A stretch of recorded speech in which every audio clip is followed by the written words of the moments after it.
Agora nós temos mais dois convidados hoje. Chegando o deputado federal Ivan Valente, como eu gosto de Ivan Valente.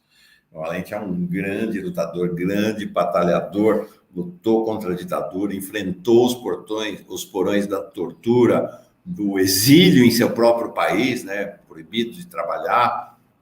Foi fundamental na formação do PT, parlamentar há vários mandatos, realmente uma liderança extremamente respeitada pela esquerda, e não só pela esquerda, né, extremamente respeitado no Congresso Nacional. Gosto demais dele.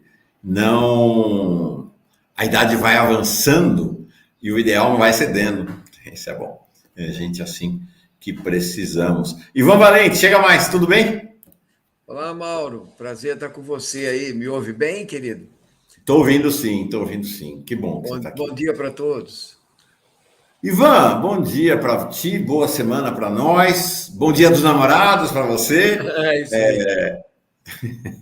Essa semana a gente o arcabouço vai deixando a agenda, né? Está lá no Senado para ser aprovado pelo Senado e a reforma tributária vai entrando na agenda. Um primeiro comentário, me parece um tanto paradoxal que a gente está vendo lá no Senado, é que o ministro da Fazenda do PT, do governo do PT, convocou uma reunião com lideranças do Senado para impedir a todo custo que emendas que tiram a educação e a saúde do arcabouço fiscal, do novo teto de gastos, sejam aprovadas, né? Uma coisa paradoxal, né, Ivan? Essa batalha nós já travamos lá na Câmara, né? Foi a questão do piso da enfermagem e do Fundeb ficar fora, né? Do teto, né? Porque é o novo teto, não tem esse negócio de arcabouço, esse nome calabouço aí, entende? Quer dizer, não resolve o nosso problema, porque não deixa de ser um achatamento, uma restrição de crescimento econômico, entende? E de ajuste fiscal. O nome fiscal já traz tudo, né? Ele vem da lei de responsabilidade fiscal e vem do teto de gastos. Então, é um pouco de tudo isso. E eu acho que você tirar colocar o Fundeb dentro do é absurdo, entende? Porque o que nós estamos caminhando, Mauro, é você, na verdade, desvincular as verbas da saúde e da educação. E o representante do Tesouro Nacional, o Seron, já tratou disso em várias entrevistas, entende? Eles querem acabar com a vinculação da educação e da saúde.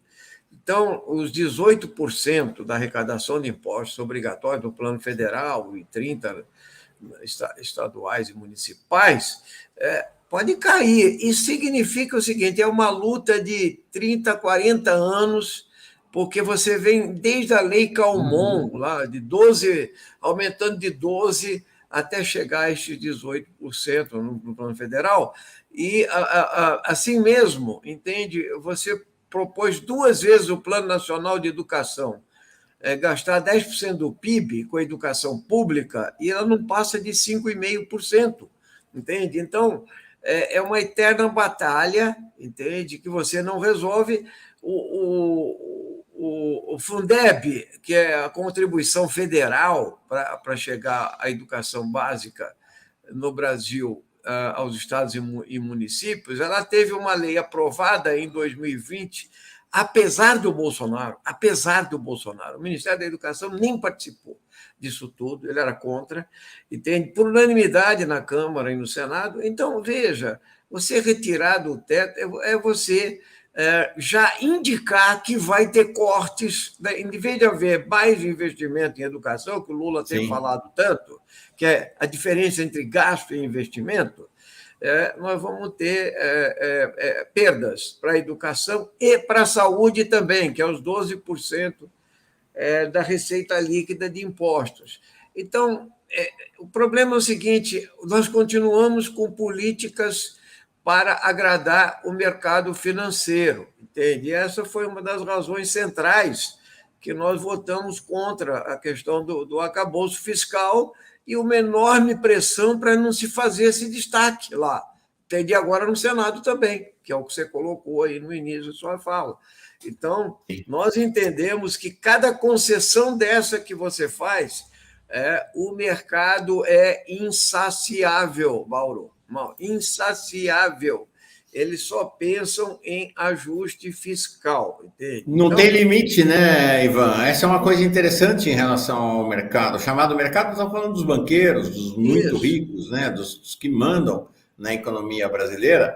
Eles não têm limite, né, para o tamanho do desejo deles, é ilimitado. Se entrega alguma coisa, eles pedem outra, se entrega outra, eles pedem mais Claro. uma, não para, né?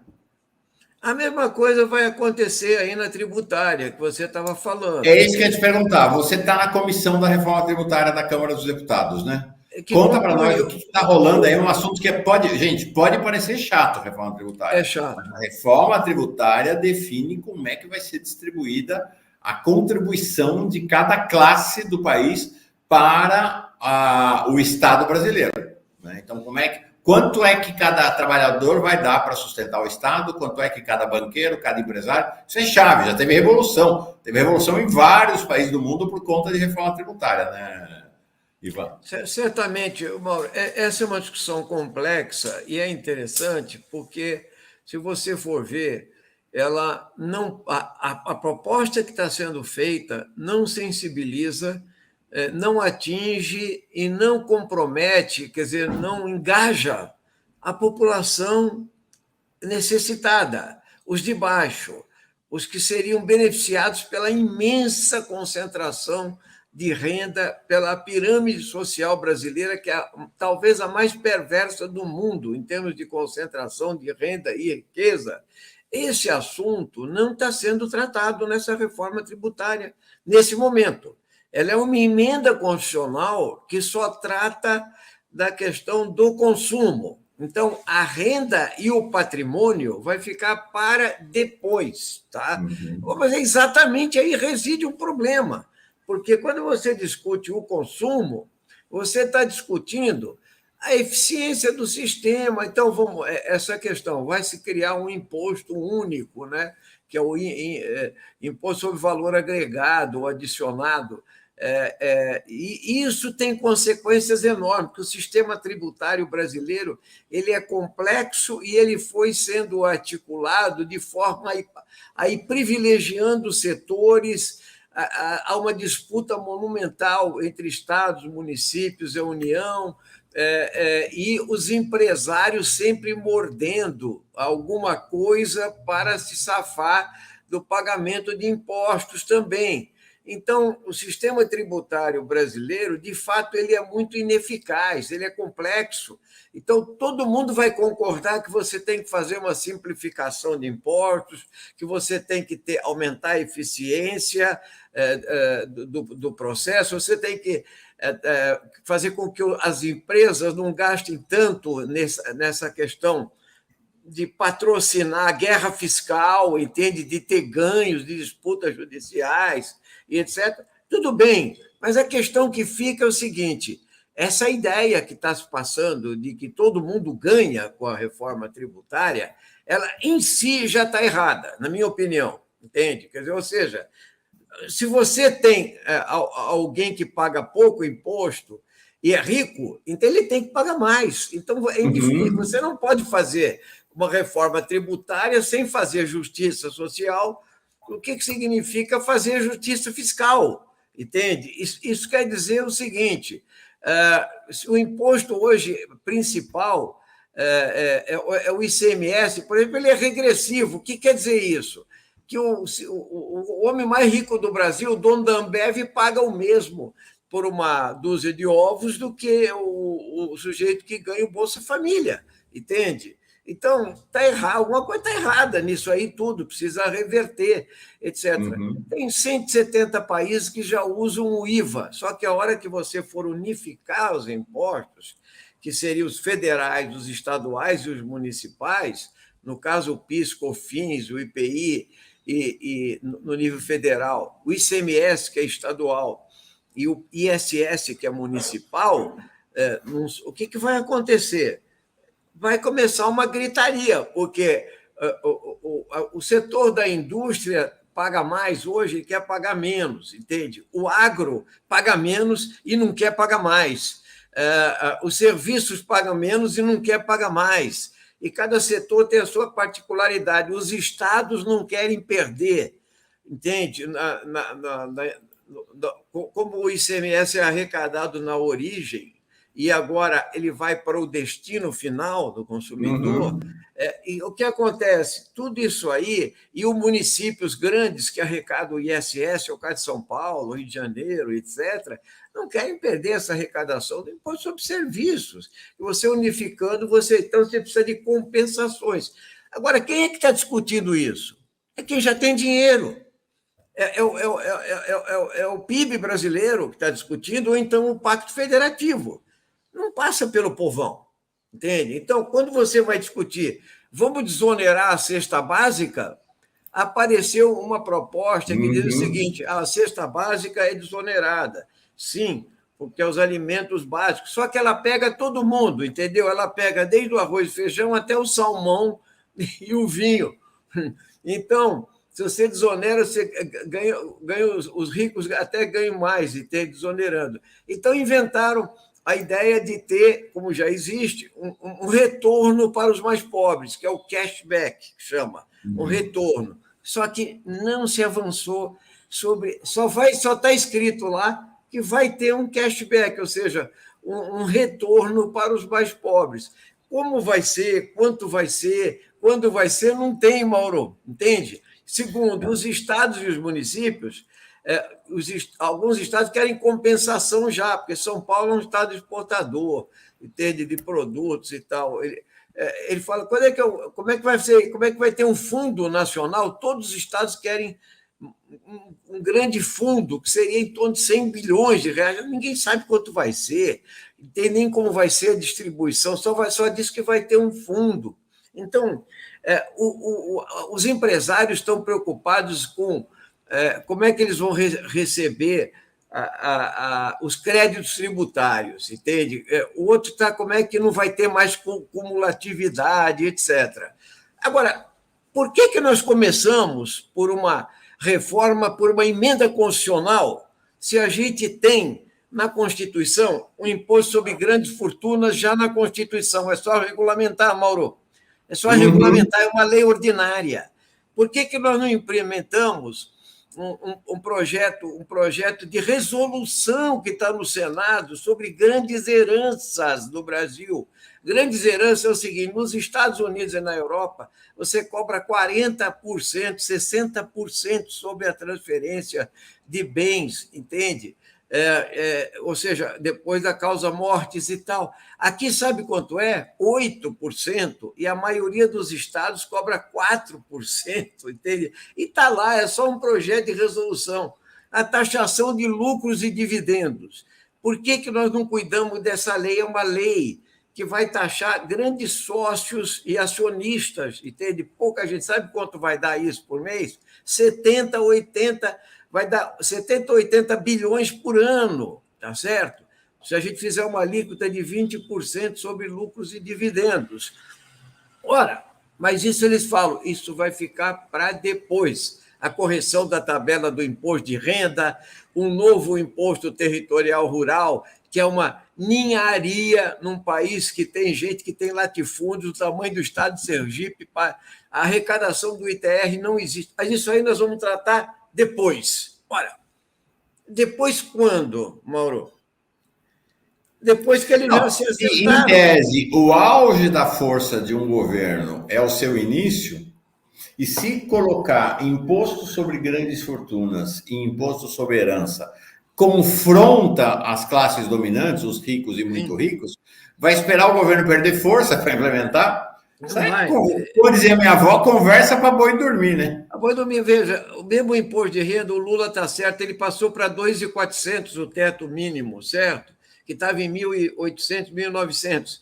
Ele quer chegar a 5.000. É possível? Sim. Se você pegar os 210 bilionários que são detentores de 1,2 trilhões de reais, você pode subir embaixo, entende? O mínimo de alíquota para quem ganha 2, 3 salários mínimos ou 4, entende? Aí sim, aí você começa a fazer justiça.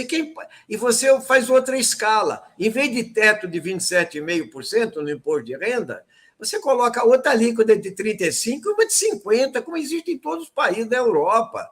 Entende? O cara que ganha 300 salário mínimo por mês, entende? Ele pode pagar e deve pagar mais. E o imposto sobre pessoa jurídica. E aí é que reside a questão, que eles têm mecanismos de escape que não aparecem na reforma, entende? Ou seja, todas as saídas diferenciais. Então, se você fizer um imposto, se você falar, bom, vai ter um IVA, o IVA que o governo está trabalhando é 25%, é maior do que os países europeus, tá? Quer dizer, que é o exemplo deles, em torno de menos de 20 lá. Então, mas se você vai fazer a Zona Franca de Manaus sai, o Simples sai, entende? É diferenciado, e você vai pegar outros setores depois, saúde, educação, transporte e tal, o que vai acontecer? O IVA vai crescer ao consumidor, pode chegar a 30%, 33%. Quem vai pagar? O consumidor final, na nota fiscal que você comprar em qualquer coisa. Por isso, nós deixamos em aberto o nosso voto, porque é o seguinte, nós somos contra começar por isso, fazer tudo concomitante, essa é a palavra-chave, concomitante. Então, você quer fazer sobre o consumo? Vamos fazer sobre a renda e o patrimônio junto, para dialogar com a sociedade, entendeu? Quem é que vai pagar a conta e tal, entende? Os ricos têm que pagar mais, você tem que falar isso, gente. Se você ficar discutindo, os governadores isso, os prefeitos aquilo, o agro é quem segura a nação brasileira, porque deu 26% sobre o PIB. Então, aí você fala, eles não querem pagar insumo, eles não querem pagar, já não pagam exportação pela Lei Candir, entende? Então, a verdade é essa. Eles não, me conta um pouco, Ivan, como é não que está querem essa pagar discussão? imposto. Primeiro, como é que está essa conversa no interior da comissão? Porque a comissão tem você, tem o Reginaldo Lopes, do PT, tem o relator é o Aguinaldo Ribeiro, do PP da Paraíba, um parlamentar muito influente lá na Câmara, o Saulo Viana, do União Brasil do Amazonas, o Mauro Benevides, do PDT do Ceará, o Glaustin da Focus, do PSC de Goiás, o Newton Cardoso, do MDB de Minas Gerais, o Jonas Donizete, do PSB de Bola, de São Paulo, o Sidney Leite, do PSD de Dado, do Amazonas, o Luiz Felipe, de Orleans e Bragança, do PL São Paulo, e o Vitor Lippe, do PSDB São Paulo, Adail Filho, do Republicanos Amazonas. Duas observações, né? Como tem deputado de direita aí, como tem deputado do Amazonas nessa. Conta um pouco aí de como é que é a dinâmica dessa comissão. A dinâmica da comissão, inclusive, ela terminou o seu trabalho, entende? Porque o GT, ele é um grupo informal, Mauro, entende? Ele não é um grupo proporcional entre os partidos, ela não é uma comissão especial. Então, o que ela fez foi ouvir muitos setores, ouvir governadores, prefeitos, foi até para o exterior, eu não podia, mas foi lá para a OCDE, etc. E aí o Aguinaldo, que é o relator, produziu um relatório que é, na verdade, uma relatório de diretrizes. Como eu te falei, em relação ao cashback, ele coloca lá, haverá o cashback. Aí nós conseguimos colocar pelo menos algumas coisinhas do tipo assim, o cashback será feito instantaneamente ou concomitantemente com o IVA, no caso chama IBS, Bens e Serviços, certo? O outro quer que entre prioridade para negros e mulheres, também é bom, etc. O outro vai identificar o CPF. Mas, assim, não tem quanto entende quando será e etc. Então, é uma carta de intenções na prática. Haverá um fundo regional, mas não tem... Com a apresentação do relatório Foi feita agora.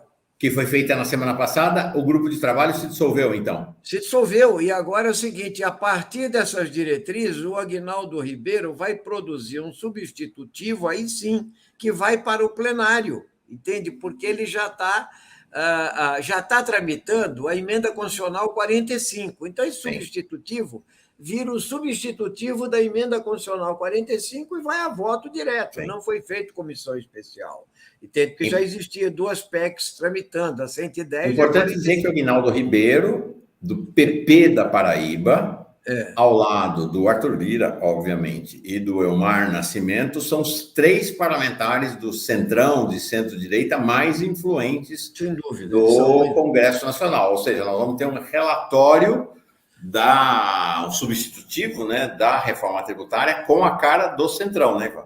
Que é a cara do governo também, né? Eles estão... Nesse caso, isso foi traduzido o seguinte: a composição tem 3 do Amazonas, para dizer que ia ser mantida a Zona Franca de Manaus, tá? Já começa por aí. Segundo, tem o representante do agronegócio, que é o Nilton Cardoso, entendeu? Filho do ex-governador Nilton Cardoso lá. Tem representante dos municípios, foi da Confederação dos Municípios, no caso do Donizete, do PSB, que foi prefeito de Campinas. O sujeito que defende lá, que está representando o partido, sou eu, entendeu? Porque o Reginaldo, ele coordenou bem e tal, mas o que ele está representando? O governo.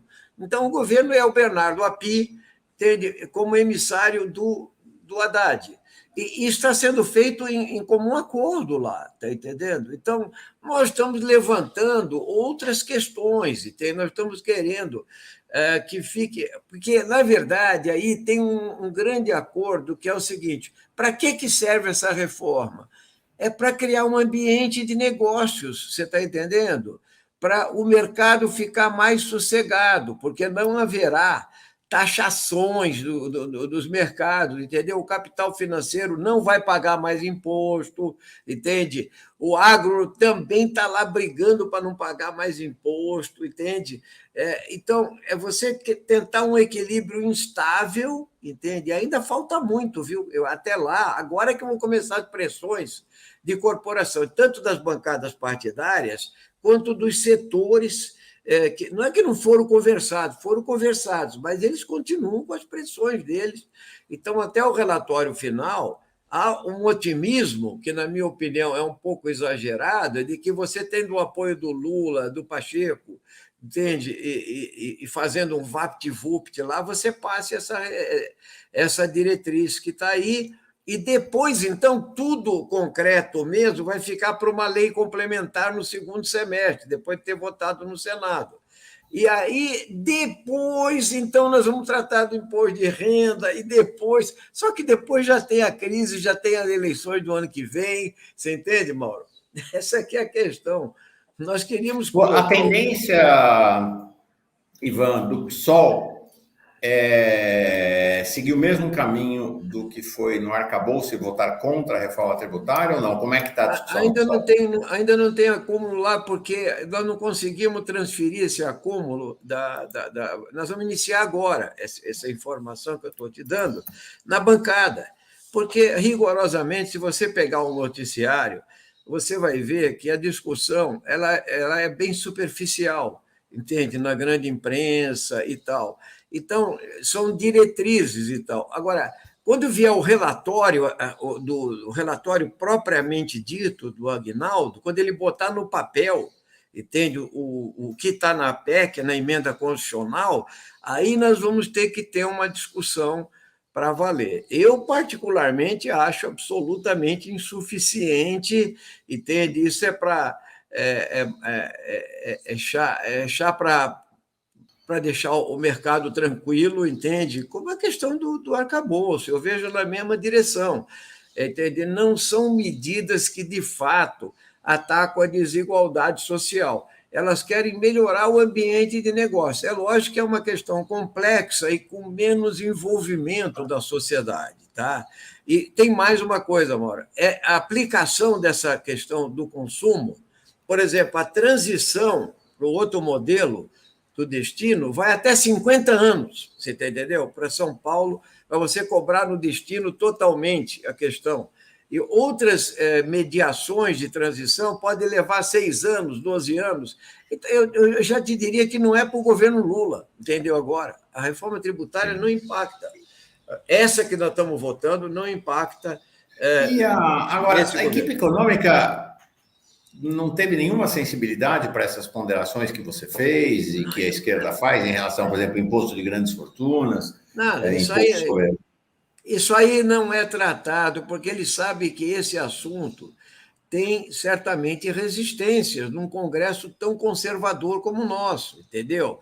O problema é que você não dialoga com a sociedade, com os de baixo, entende? Você não toca nessas questões tão aberrantes que é a desigualdade social brasileira, que é a concentração brutal da renda, etc. Você vai dizer, se tudo bem, nós vamos tratar depois, é o que eles falam, mas vamos tratar depois. Por que começou pela emenda constitucional, que é o mais difícil, entende? E pelo consumo, pelo PIB. Então, esse debate é difícil de ser feito, porque a mídia toda nem toca, quando a gente faz as falas lá, elas não repercutem, Mauro, entende? Você pode falar sobre essa disparidade brutal da renda, etc. Isso não ganha nenhum espaço na mídia. E os nossos jornalistas lá nem sabem direito o que vai ser exatamente, se vai ter cumulatividade, efeito cascata. Isso aí não tem. O que importa é o resultado final, é se o mercado está satisfeito, se isso vai melhorar o ambiente de negócios. E finalizo com essa seguinte questão. Você vem com a seguinte frase feita, você diz o seguinte, esta reforma tributária vai conseguir um aumento do PIB de 15% em 10 anos. Mas de onde eles tiraram essa projeção, Mauro? Entendeu?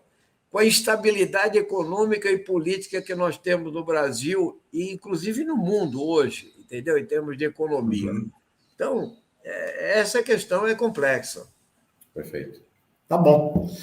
Ivan Valente, muito legal. Você vem para Brasília quando essa semana? Amanhã já estou aí. Vamos nos ver. Quero te ver. Matar saudades. Tá bom, vamos sim. Tomar um café. Legal. Um grande Um grande abraço. Obrigado, Mauro.